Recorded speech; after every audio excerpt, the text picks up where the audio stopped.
लोकसभा चुनाव 2024 के नतीजों के बाद से ही महाराष्ट्र में सियासी हलचल तेज हो गई है।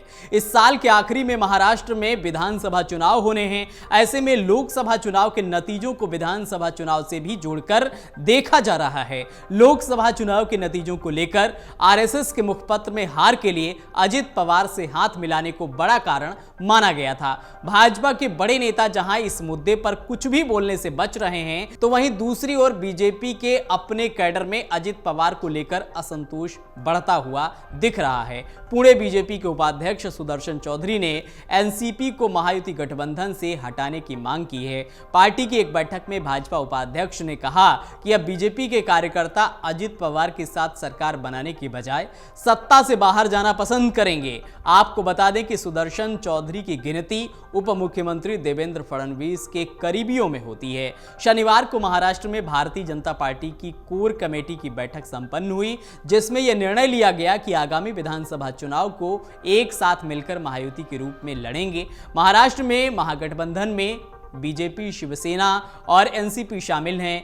कोर कमेटी की बैठक समाप्त होने के बाद महाराष्ट्र बीजेपी अध्यक्ष चंद्रशेखर बावनकुले ने कहा कि राज्य और केंद्र की हमारी डबल इंजन सरकार महाराष्ट्र की जनता के कल्याण के लिए काम करती रहेगी। बीजेपी प्रमुख बावनकुले ने संवाददाताओं से कहा कि महाराष्ट्र कोर कमेटी की बैठक हुई और इसमें हमने राज्य में हाल ही में हुए चुनावों का विश्लेषण किया है। साथ ही पार्टी द्वारा की गई गलतियों का भी विश्लेषण किया गया है। हम उन्हें सुधारने का प्रयास करेंगे और हमारी सरकार लोगों की मांगों को पूरा करने का भी पूरा प्रयास करेगी। इस दौरान उन्होंने विपक्ष की महाविकास अघाड़ी पर लोकसभा चुनाव में झूठ बोलकर लोगों से वोट मांगने का आरोप भी लगाया।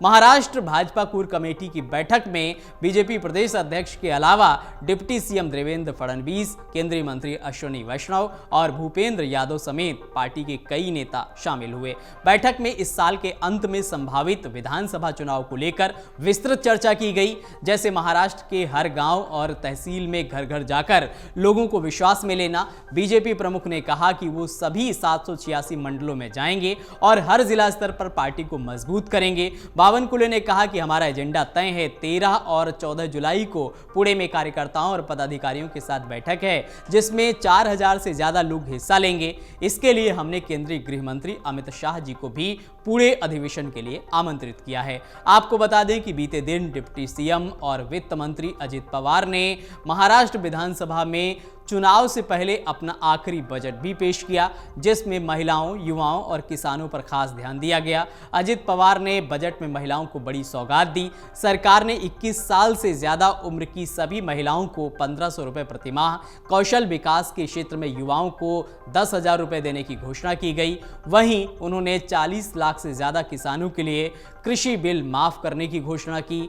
बजट को लेकर विपक्ष का कहना है कि वो चुनाव से पहले ऐसे नाकाम और झूठे वादे कर रहे हैं। आपको बता दें कि 2024 के लोकसभा चुनाव में बीजेपी के नेतृत्व वाले एनडीए गठबंधन को 24 सीटों का नुकसान हुआ है, जबकि कांग्रेस समर्थित महाविकास अघाड़ी को कुल 30 सीटों पर जीत मिली है।